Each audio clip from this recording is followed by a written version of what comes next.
I got to tell you, in goalkeeping, for me, the number 2 job is the worst job in all of football. But you must be tempted to sabotage the number 1 and just the night before game say, you know what, I'd have a Big Mac. If you're an outfield player, you have a chance of getting on, injury, suspension, sending off, this, that, and the other. You're a goalkeeper, very slim chance that you're going on unless it's an injury or a sending off, which doesn't happen that often, let's face it, to a goalkeeper. And when I went into management, sporting directors, things like that, I always worried about the complacent number 2. I felt they didn't have any drive or desire, and I was like, well, why are you here? You're just picking up a paycheck. Don't you want to play? Because I hated it. I hated being a number 2. The worst position in football. So if number 2's bad, Brad, what about being number 3? Does it almost go the other way that you're just happy to be there?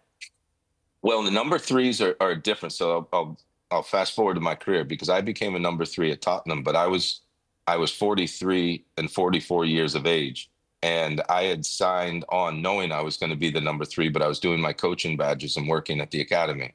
So it's completely different. The other thing with number 3s, you can have either that old experienced guy, depending on the ages of your 1 and 2, or you can have a really young player, and that's the first tournament. So similar to myself in '94, it's the first tournament, so I wasn't going to be upset. I was delighted I was in the squad. I did want to compete for my place, but you're in a completely different mindset.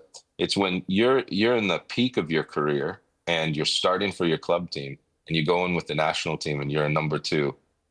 It can be a long old 4 to 5 weeks of not playing and just training. And you're training the day after the game. You're training on the field after all the other players play.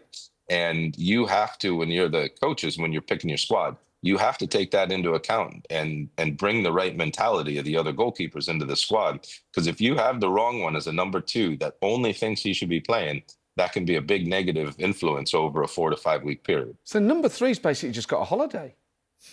Number 3 is one of the best jobs in football. No pressure.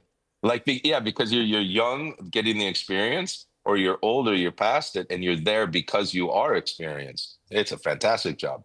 Yeah. 2's horrible.